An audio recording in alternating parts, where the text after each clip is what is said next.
This KFAN podcast is sponsored by Builders and Remodelers, exclusive Twin Cities provider of Elements Windows. Get the highest quality windows at unmatchable value. Visit buildersandremodelers.com for more details. Hey, did you miss us out at the State Fair? Shop Sure all did. of our 2025 fair designs. No, is it still available? Including the Wheel of Topics t-shirt in the KFAN Pro Shop today. And be on the lookout for a few brand new variations as well. Secure your new KFAN swag today at KFAN.com/store. I think what we ought to do is have a T-shirt with, in quotes, it says, "Let's play hooky." I love it. Instead of "Let's play hockey," let's play hooky. I always love that I'm one. Comedies Tend to Be. The legendary Mark Rosen joins us now. Your guy, Kirill Kaprizov. signs a 8-year, $17 million contract. Your thoughts? 17 a year. Well, we've been talking about this for how many weeks, and one day I came in here and said, I texted Gorg, blah, blah, blah, and Gorg said, hey, don't worry about it. Rest easy. He's going to get it done, and otherwise we're going to trade him. You had the sense that, I don't know, that this was going to probably get done. I don't know if anybody hit the panic button. Otherwise, I did. Yeah, I'm sure you did. You normally do. But you didn't have any concerns at all? Well, of course you have concerns because until it's done. I mean, it's right. You've seen enough contract negotiations with top flight players, and badly. So I mean, it kind of happens, time and time again. So you got the sense that it was probably going to get done, but it was up to Kirill. Does he feel beyond the obvious financial benefits that signing an 8-year deal that the Wild actually have a chance of competing. I mean, competing at a high level, not just getting in the first round of the playoffs. So that's a commitment that management made, and obviously it's not going to happen overnight. But yeah, it's great news. I mean, we got think of Kaprizov, you think of Justin Jefferson, you think of Anthony Edwards. I'm trying to think of someone from the Twins, but Byron Buxton, I guess. But there's a star system in town here, even though the teams themselves rarely have a lot of success. So yeah, I mean, you guys have filled in all the blanks. I mean, he's, I think, you mentioned Gaborik, but certainly the most talented, pound for pound, as they say, the player the Wild have ever had. He's got to stay healthy. That's a big thing. Do you have any concerns about an 8-year deal when a guy's already had some injury issues, including a lingering hip injury? There's always concerns, but what's the alternative? You have to sign him. I mean, I don't know if he wants an 8-year deal, that's they're sitting on. I think he's a workout machine, and he's strong as an ox. And we've seen his drills, but injuries happen. I mean, to the best of them in any sport, especially in hockey. I mean, just reading about Zuccarello's out for 2 months. They haven't even played their first regular season game yet. And Brodin is still out. I mean, this is like, so you don't know. Some kid takes a cheap shot, run at Kirill. He's making all the money, and of course there's going to concern. But the Wild were put in a situation. I think. Do you think somebody will take a cheap shot at him? Well, it happens. I mean, he protects himself pretty well. I don't think that's how he's going to get hurt. Somebody will go after him? No, I think only because he's the best player on the team, but he's not going to get in some fight. It's the code in the NHL. No one's going to drop the gloves and, all that kind of nonsense.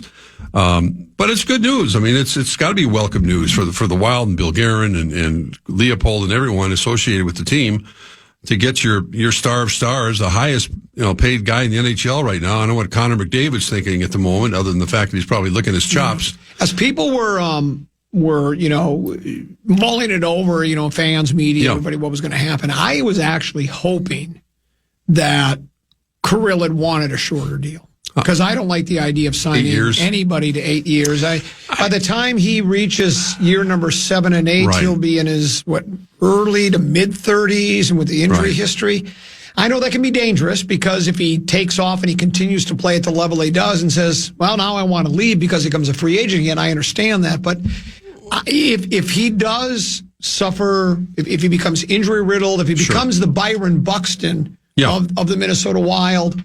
You got a lot of money and a guy that's not playing a lot. I know the risk; you have to do it. But when one of the thought process, because when it didn't get signed right away, a lot of people were wondering, does he want to be traded because he wants to play for another? He doesn't think the team's going to win. Is it not enough money, or does he want a shorter deal? I was kind of hoping for the shorter deal. Well, a lot of people were. And 10, I don't know. I didn't get a chance. The news conference, with so much stuff going on between, obviously, the Vikings stuff that's happening in London.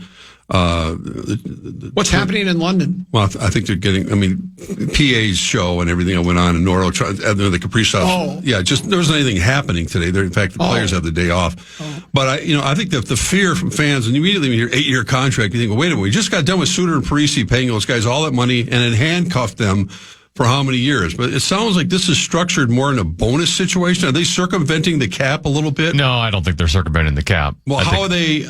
That's obviously it's a ton of money. I'm saying, is it going to prevent them from reaching out and signing other free agents in the future? Well, I think it's more has to do with whether the salary cap goes up or not. And reportedly, it's going to go up a lot, which is why guys like Kaprizov all of a sudden are getting this amount of money next year or so. Or next, I don't think the bonuses. They have an AAV that hits the salary cap. So the $17 million a year against the cap. That's all you have against the salary cap. There's, like he'll actually get paid more in the first couple of years than he will towards the end of the years. That's a Craig Leopold thing. That's just does Leopold have the cash to do that? Yeah. But the AAV is 17 a year, so that's what you have to do when you're going against the cap. Well, again, the bottom line is the bottom line. Imagine if they would not have signed him and they traded him for prospects and top prospects and some player that's really good right now, but. It feels like it would have felt like, I think Tana mentioned it earlier, would have been like we're starting over again. So at least they have their superstar to build around, and hopefully the young players will continue to get better and they can get themselves in a situation where these conversations don't matter a whole heck of a lot in early October or anything, but getting to the playoffs isn't the object. It's first of all getting past the first round and having this guy help lead you to that place. Although we have seen superstars not play or tally a lot of points in postseason at times, but let's worry about that at another time. The fact that 97 is here makes a big difference. Will this development propel you to actually go to the St. Paul and watch hockey games this year? And I haven't. Not that I'm aware of. Everybody continues to tell me through text messages and through emails. They say do they know when I'm in the press box? I don't know. They just happen It's just like to get me going. Most of those people, I don't even have to get into it. I don't have to defend myself because, first of all, I'm semi-retired, number one. I don't go to as many games as I used to. I was there. I've been to every single Wild playoff game they've ever played. Really? Covered them all. Did you say semi-retired? Yes. Aren't you employed by like 3 different outfits? Yeah, but it's all, let's see, KFAN, Fox 9. In your own podcast. My podcast. Had sauce on yesterday. That was fascinating. Boy, you're really running out of guests. Lucky. Wait a minute. He's your lead. You recruit him for your comedy show. You can't do it without him. Here's, I knew you would run out of guests. No, I haven't even begun to scratch the surface. I've heard you're not even doing it every Monday. That you skip some Mondays. That's not true at all. Oh, you do every. Okay, I've been doing it every Monday. And you don't listen to the podcast? I haven't heard it yet. He had. We had some great Dark Star Sid stories we saved them to the end, but they were classic, just classic stuff. Anyway, yeah, I'll go to a few games this year. I'll go to a few games. Okay. I just had to make sure. No, again, it's funny. Those people who, I don't remember seeing them in St. Paul when I was covering the Wild in 2003. They were probably in diapers, probably. That's why. But that's okay. I don't really care what they think. It's not. I'm guessing tonight's preseason game is going to be about as energized a preseason game as they're going to get because they're all going to be giving him standing ovations. They're going to announce it there. The Stars will be out tonight. Yep. Let's do this. Let's take a break. When we come back, let's do a couple of things. Tenneby's going to have a keyword. I also want to give away those tickets now before I forget. St. Thomas will be taking on North Dakota October 12th. That will be at Grand Casino Arena. So the 11th caller, 1-800-320-5326, 1-800-320-5326. 11th caller, you win a pair of tickets to see that game. Tenneby's got a keyword, and there's a vacancy with the Minnesota Twins. It's a big one. We'll talk about that with Mark Rosen next. Common Man program on The Fan. The Fan and 2 Men in a Junk Truck want to give you a shot to win bonus bucks with our national cash contest. Just enter the keyword GRAND at KFAN.com now for a shot at winning. That keyword is GRAND. Enter now at KFAN.com.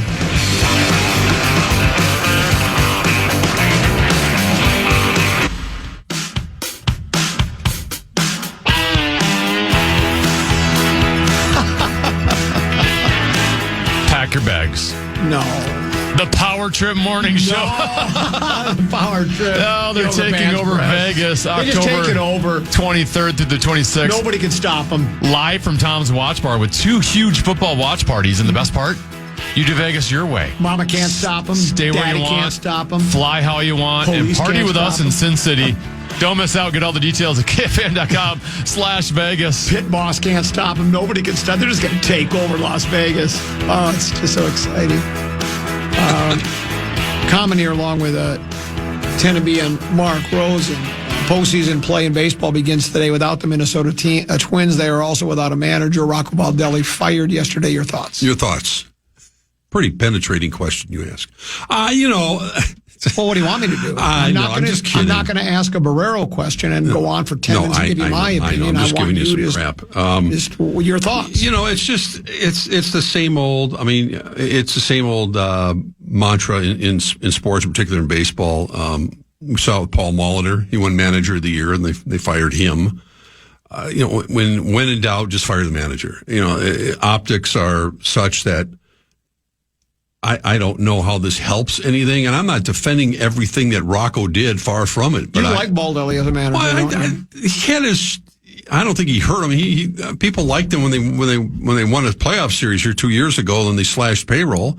I'm not saying he was the most proficient guy in the world, but I don't think he held the team back, whatever team he had left to work with.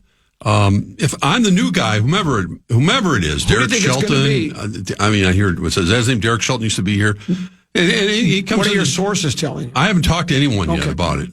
I've been a little busy with other stuff. But can you say what you've been busy with? Or? No. Okay. Personal stuff, not business. Well, a combination. Okay. But if Shelton walks into Joe Polad's office or Derek Falvey's office... Did you say Shelton or Sheldon? Shelton. Oh, I thought you said Sheldon. Shelton. I think a lot of people are, and I'm asking the same question, how's Falvey keeping his job? He's the one who made a lot of all these moves. No, it's true. I mean, usually the GM... Are you calling for his... Well, I don't know. Are you calling for his... You just said you can't believe he's kept his job. Are you calling for Falvey's No, I just wouldn't have been surprised if both. If they were going to do that, then fire the GM. But they have another guy over there. They haven't finished flipping through the media guys. Yeah, I understand that. But if I'm the new guy, I'm interviewing with Falvey and or Joe Polad, and the first question you ask is, hey, listen, I want to have some sense that you're doing your best to improve this baseball team. Are you going to increase payroll? What am I going to work with next year that Rocco Baldelli didn't get a chance to work with this year, especially after the fire sale? Well, what if they just look at him and say, really, that's not just your concern? Do you want to manage the players we have in the field? 100%. And if there are a lot of coaches that'll look at it with a better payday, it's a raise. You're getting a nice raise. You get to manage a big league ball club. You put it on your resume. And, you might, if you're fortunate, you might finish close to 500, and you move on with your life. And that's fine. But I think that'd be anyone with a competitive bone in their body as we're watching this great first game of the playoff series between Detroit and Cleveland and understand that, starting pitching matters a lot. And this is just the first game of a long postseason in baseball. So you think that you don't think Baldelli should have been fired? It's not a question of if I think he should have been fired. I just don't understand the rationale behind that. I think it's just the optics of going, we got to do something to appease what? I mean, they just gave him a contract extension before that. And after 2023, they went up to him and said, look, thanks for winning a playoff series after going 0-18. Not him, but after 0-18, the place was buzzing. Literally 2 years ago, I remember leaving here and going on the game, and the place was jumping, and they managed to throw cold water on all of that. They didn't re-sign Sonny Gray. They didn't do a bunch of other things. And then, there are mistakes that are made. But there are a lot of those guys, I don't know if they could really differentiate between AA St. Paul and what the Twins were putting on the field most of the time as the season progressed. And I'm asking the rhetorical question, is it Rocco Baldelli's fault that Larnach, Wallner, Castro, all the guys that are in your everyday lineup, Royce Lewis. Well, while I tend to agree with you, I guess a manager is supposed to also bring more out of those players too. I don't know yet. That's why I'm not a manager. Yeah, I'm not saying that's the only thing. I'm just saying, and I think that's it's great. Called coaching people up. In baseball, I think it's a unique sport, and we've seen managers managers go through a revolving door all the time. They get there on one team, then they get fired, and they go to another team. if they have a Tarek Skubal pitching for him, who's the manager of Detroit? He looks a whole lot better today. His name is A.J. Hinch. Hinch, yeah. A.J. Hinch has been around. He managed Houston, I believe, right? He's doing a hell of a job of managing this game today. Do you think you could have sat in that dugout today and done anything better or worse than what he's doing with watching Skubal and just mow down the Guardians? He looks like he's done after 8 innings, but I think he had 12, 13 strikeouts. You sit there, you put your foot on the top step, and I'm not suggesting that they don't do a lot, the other stuff that goes on. You're saying it doesn't matter. No, I'm not at all. The manager is. Of course it does. But there are. You basically said Hinch didn't do a thing. I think when you have a starter like that on the mound is what I'm saying. My point is whomever's going to get the job for the Twins. But not everybody can get a starter like that. We have them on the team. We have a Lopez. But you're asking me how much managers have an effect on a game, and I'm saying, there are times when you have to figure out if you're going to hit and run, there's a lot of strategic things you have to do. But there are games like today when you go, here's the ball, I'm going to go take a nap, go mow them down for 8 innings. I don't know. I never thought Molitor should have been fired. And I'm just saying from an organizational standpoint, what is the game? What are you selling to the fans right now? What besides a really good the second best farm system in baseball. They're not selling anything to the fans. The fans are beside themselves. They cut the payroll and they traded 11 players. They're going to draw over 1 million people next year. I mean, how would you like to be in the sales department trying to sell season tickets next year or whatever? It's just they've turned off so many people because they don't know how to. I don't know what they have a news conference. I think today too. I think everyone's had news conferences today. I don't know what they said. I didn't catch up with. I didn't see anybody even tweet about it. So I don't know what if Pohlad was there. Falvey, I assume Falvey was probably there, and they know how to cryptically say all the right things, and present this as listen, we got young players. You're gonna have to be a little more patient. Sounds like you're down on this franchise. Down is they've turned me completely off to the game. Absolutely have. I mean, I forgot there was a game this afternoon until I walked in here. Yeah. Well, I've been looking forward to this. They are all-day games, Detroit, Cleveland. All of them are going to be day games. That's good. I heard you talking about that. It's the NFC North. It's yeah. Well, I'm glad Cleveland. You're back watching sports again on TV with baseball. I pick and choose. I've never stopped watching sport. I'm not like you or the average fan that I consume every sporting event. I don't consume every sporting event. I pick and choose. From it. That's why I get ripped for not watching certain sports. I pick and choose my spots. That's what I do. I admit wholeheartedly. Well, you're not supposed to be able to. I don't watch every game. You don't have to. Sports. I don't either anymore. Well, I did it for giving me a hard 50 time years. Well, because you. But we I'm need only you using your words. You are here as you're supposed to be the sports authority. 1 hour a day, 3 days a week, and now you're saying you don't even watch sports anymore. What's wrong with you? I didn't say that at all. Oh. You should be a politician. Well, that's what it sounded like you were saying. You just said I don't watch all the games anymore, you said. All the games. I watched. Did you watch the Lynx games 3 and 4? I did. Okay. I did. I watched probably starting at 8:30 in the morning on Sundays since Karin was in Dublin. I watched, 14 straight hours of pro football. Like a lot of people, from the 8:30 in the morning until the end of the. I want to get your thoughts on the Vikings, the Gophers, and I want to get your thoughts on the behavior of Cheryl Reed. Sure. So we'll do all of that here on the other side of the break. One more segment to go. It's the Common Man program, along with Tennessee Mark Rosen here on the Fan.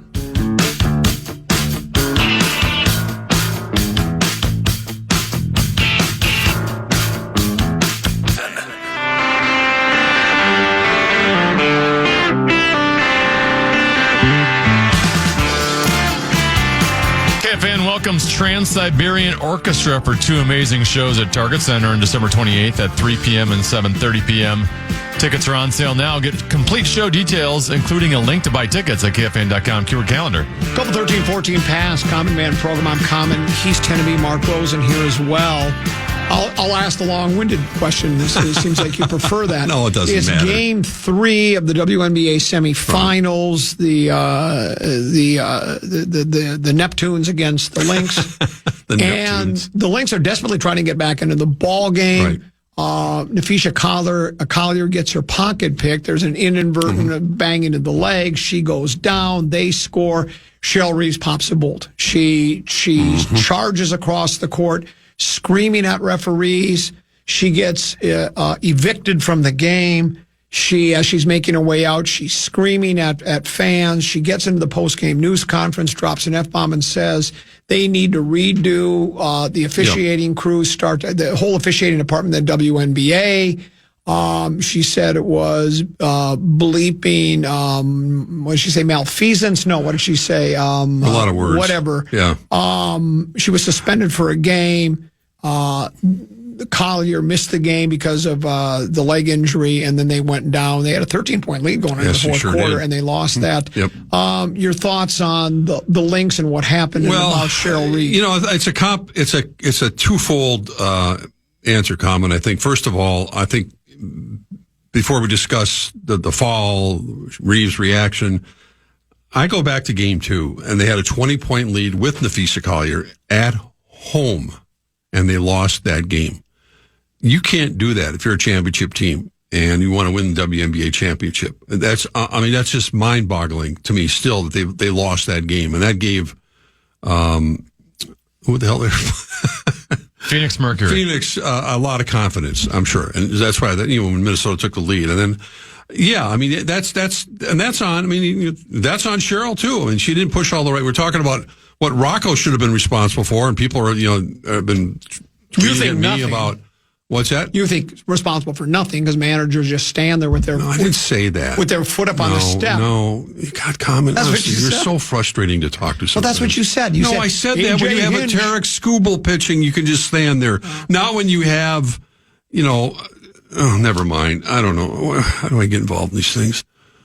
Why do you do this? Why can't you just have a mature conversation once in a while? No, it's not. I didn't say that. I said when Tarek Skubal's on the mound, if you're a manager, you can probably prop your foot up on the top step of the bullpen, and now you have to manage because it's 2-1 in the bottom of the ninth, and the Tigers are clinging to the lead. Anyway, I think that Cheryl didn't do her best coaching job. When you're up by 20, you have your roster intact, and you're playing at home. The fans are going crazy.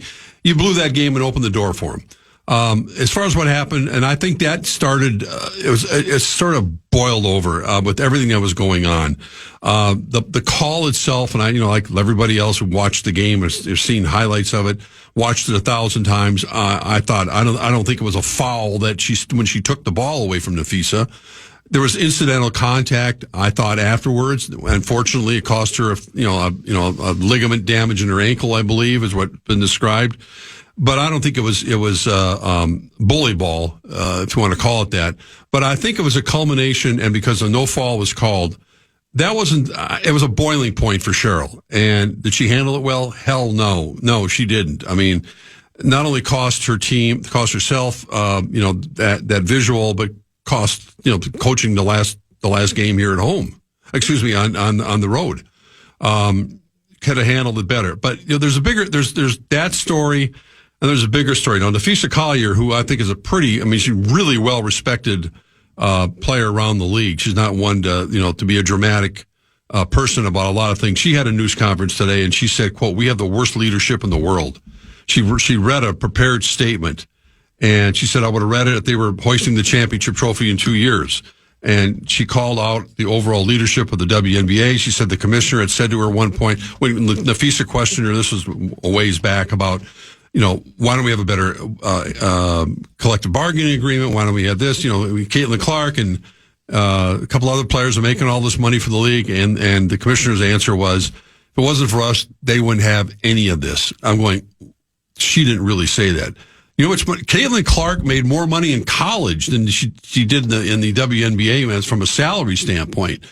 So, there's a lot of stuff. The officiating situation, I don't know how they're going to figure that out. There's a lot of stuff that has to get corrected. It's unfortunate because we had a really good, I think, postseason going, and we still do. But I'm sorry. I just go back to the fact that I don't think any of this had happened had the Lynx not blown a 20-point lead at home in Game 2, and likely would have closed the series out. And of course, the game gets more physical in the postseason. It did in the NBA. How many times did we have that discussion? When the Wolves were marching around going to the Western Conference Finals again, SGA gets away with this, and so gets, he's pushing off, and then, it's a constant thing. Sometimes it's a loser's lament, when it comes to officiating. And I'm not suggesting that the WNBA doesn't have to get better. They probably do need to get better officials and referees, because you look at the free throws and what Nafisa shot and a couple other players did, and how it was a big discrepancy, I think, near the end when they were shooting a whole lot more free throws. So now you're going to get mad at me because I got to intervene. That's okay. Hate when people say they look at one person gets a lot of fouls called against them, somebody doesn't, and suddenly it's bad officiating. Maybe that's the way they saw the game. I hate that. I hate when they go, well, maybe they do need some new officiating. Look at the discrepancy. Sometimes one team is more physical and fouls more than the other. Well, that just happens. It doesn't. That's what I'm saying. It happened in the NBA playoffs, and we talked about it. Coaches talked about it quite a bit. The flopping that SGA did, it became kind of a routine. Every game he played, it was like, how many times is he going to hit the floor? Are they going to call, and then they call foul on the defensive player? This is nothing new. And I think the bottom line is the bottom line. You got to find a way. In every sport we talk about it. Football, it's constant. You got to find a way of overcoming it. And you can't blow a 20-point lead. You can't, whether we lead by the other night, 12, 14, I don't know, in the fourth quarter. I know leads disappear in basketball. We see it all the time. When you're playing at home, you can't lose that game. That's what I circle back to.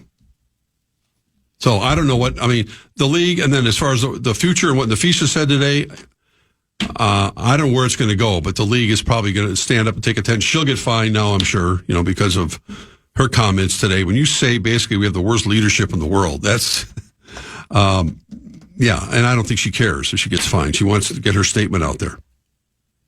Your Minnesota Vikings team loses to the Steelers. They get behind early by a lot, 24-6. They rally back, but they end up falling short. More injuries on the offensive line. Quarterback play, sketchy at times. Other times he was good. He was hot and cold in that game. Your thoughts? Well, I think there's a lot of things that happened in that game, and the one that to me is a little concerning, and I saw it. The first indication we had was when they had their home opener against Atlanta. And granted, the Falcons have one of the best running backs in the NFL in Robinson, Bijan Robinson. They just ran right through that Vikings defensive line, that revamped defensive line, and that's how they won the game. And I thought Pittsburgh, with a much lesser running back, kind of did the same thing on Sunday when it really counted. They were chewing up yards, and that's concerning, because when I thought Allen and what's his name? I'm having a tough time with remembering all these names. Tigers hold on to beat Cleveland 2-1. There you go. There was a major gaffe. Ramirez is up at the plate for Cleveland. He hits a sharp ground ball to short. Shortstop has to make a nifty play, but he throws it past the first baseman, and Ramirez gets all the way over to third base, but the Tigers strand him there. So Cleveland had the tying run at third with nobody out. They end up, the Tigers end up hanging on. They win 2-1, game one, best of 5. Yeah, after that late season collapse, here they come back. So Hargrave is what I'm thinking of. Hargrave and Allen. I don't know. I mean, listen, they dearly, dearly miss Van Ginkel and Cashman in that defensive lineup. Those two guys are difference makers more than anybody up front, and I don't, they're not going to play this Sunday.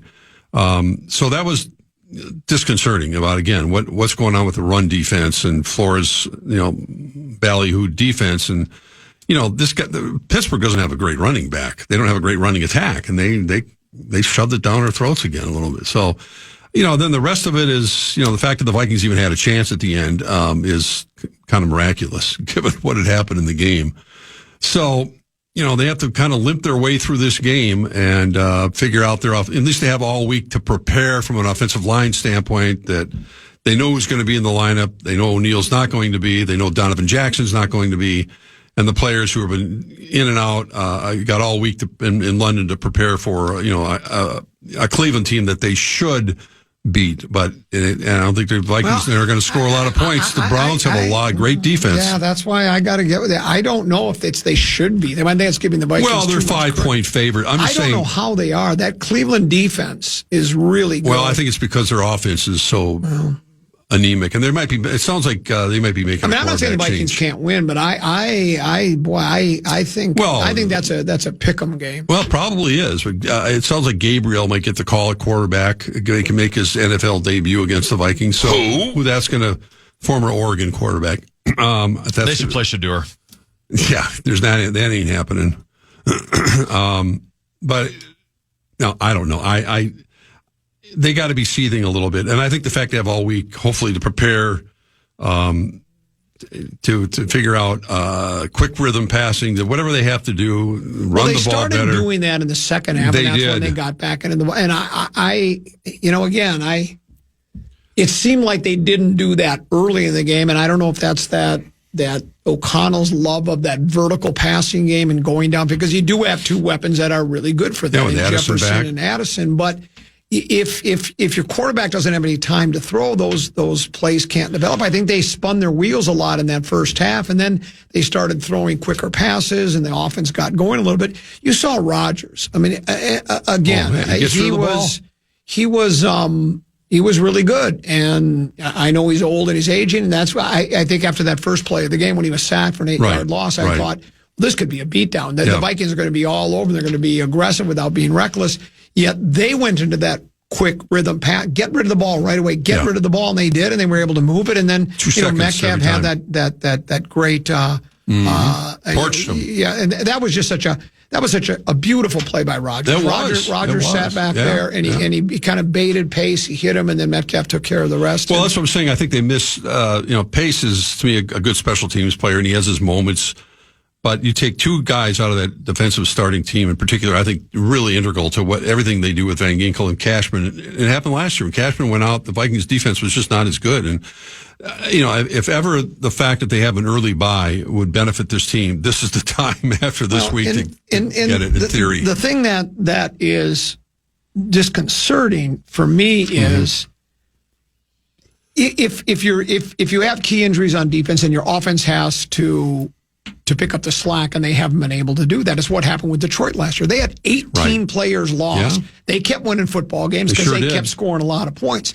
So because Van Gink and Cash are out, I can't just go, well, I guess we can't win any ball games. You have to find a way to win. You have to change what you do defensively. Right. I don't know what it is. Maybe that's what they're doing. Maybe that's exactly what their process of doing, but I don't think Cashman or Van Ginkel are out for a long period. Cashman should be back after one more game. After the bye week, pretty much he's back. Van Ginkel's got the lingering neck injury, but he should be back soon. I don't know. Kelly's out. Who knows if he's even going to play football again? And that's not being over dramatic. I mean, it's a concerning thing. It was a concerning thing before they acquired him. And they took a roll of the dice, and they went with the guy that's a very, very good football player, but he can't stay on the field, and these concussion issues are very problematic. So he's out. Donovan Jackson will come back he had surgery on his wrist, and he'll be back for the Eagles game. And hopefully you get more people. C.J. Ham should be coming back. They need more blockers in the backfield. And then J.J. McCarthy, I would assume he's going to be back in the starting lineup after the bye. So that's. And then the schedule gets tougher and tougher. Well, that's the biggest issue is we know on any given Sunday, blah, blah, blah. But if you lose to Cleveland and go to 2-3, you have the bye week, and then it's Philadelphia, Detroit, Baltimore, not in this order, and then there's a fourth team. And who are the four tend to be? It's not in this order, but I know it's Philadelphia, it's Detroit, Baltimore, and Chargers. And the Chargers. Yep. Those are four. Now, Baltimore defensively hasn't been very good. They're a mess. Well, yeah, but they can still score points. Yeah, but I'm saying defensively, they've been torched. But that's depending on where Lamar is. I think Lamar might not play this week. But got a hamstring. Exactly. It's obviously it's not a must-win, but you go to 2-3 and have to play those four teams. I think the Vikings could be in deep trouble. I agree because the thing is, and this is why I felt all along that the importance of these games for J.J. McCarthy's development. He's losing even more time, and we know he's only played in one game basically, and he had one good quarter in the fourth quarter against the Bears, and then it all kind of fell apart. And now he's on the sidelines as he was all of last year. You're not getting better. I watched Bo Nix play a little bit last night. a quarterback that, again, these guys it takes time to develop, but he's getting all the reps and he's getting all that time and he keeps getting better and better, I think. And he's got like all these guys do. They have rockets for arm. All of them can sling it, as they say. But you got to think your way through the game. And that's something that, McCarthy can't do on the bench or in practice, in film sessions. And that's why I felt these games in particular were so important. And now, he comes back, throw him to the Wolves against the Eagles here at home, and then go to play the Chargers in L.A. against his old coach, Jim Harbaugh. It's not saying he can't win, but it's, hopefully he'll have a lot more of his teammates back, but it's definitely going to be a part of it when you go, I think this season is, man, I don't know how they're going to pull out, 9 wins, 8 wins. It's going to look tougher and tougher as time goes on. I'm about to say something controversial. Okay. That's interesting. Particularly for me, because I'm not one to throw out compliments very often. This is the tough love covenant, as we call it. Saturday afternoon, I watched most of Gophers. I got into it late because I didn't see the beginning of the game. I was out playing golf, got home. Gophers-Rutgers was as entertaining a college football game as I've seen in a long time. Now, neither team's going to the Natty. We know that there. Neither team has the talent to get to a national championship. It was an enjoyable game, and if you're a Gopher fan, it ended on the right note. It was very exciting at the very end. I do wwonder if the snap doesn't go between the Greek kids' legs if they score there, because they were moving the ball pretty well again. And I kind of thought it was over for the Gophers, but that's part of the game. The guy snapped it before Callie McManus was ready, and the Gophers end up winning. Big win for the Gophers. You got to beat Rutgers, or you get people disinterested pretty early. Yeah, Drake Lindsay looked really good. I mean, he's a big, strapping kid. He's a freshman. He won freshman of the week, and he threw that 78-yard bomb. That was a beautiful pass, and he did a lot. He makes some good decisions out there. You can understand why PJ's so high on him, and obviously. They got Ohio State Saturday night on national TV, and they're 21-point underdogs, and no one expects them to win. Do you believe in miracles? I do, but not Saturday night. Okay. I just hope they make a good account of themselves. I mean, Ohio State's always great. They always are. They just reload, and with Nil and everything else, they always get the cream of the crop. But I'm not sure this is the best Ohio State team we've seen. But they're so deep, they're so good that they really have very little to, Day doesn't have many problems getting his team ready. And they're playing, at the Horseshoe. Or is it the Big House? Which one is it? House. It's the Big House. Okay, yeah.